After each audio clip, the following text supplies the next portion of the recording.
מה הולך מוטי? בסדר, ברוך הים, מה איתך? סבבה, אשתי דגנית עשתה גפילטה לחג. שיט, סירות דייגים. אני שט מפה. לא, זו היחידה הימית, תרגע, שב בנחת חביבי. לכבוד 8 שנים להקמת היחידה הימית, אני רוצה לברך אתכם על הדרך המרשימה שעשיתם.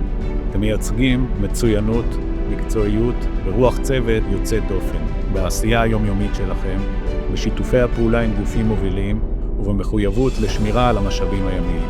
אתם מקדמים ערכים אקולוגיים ומייצרים מהים משאב בר קיימא גם לדורות הבאים.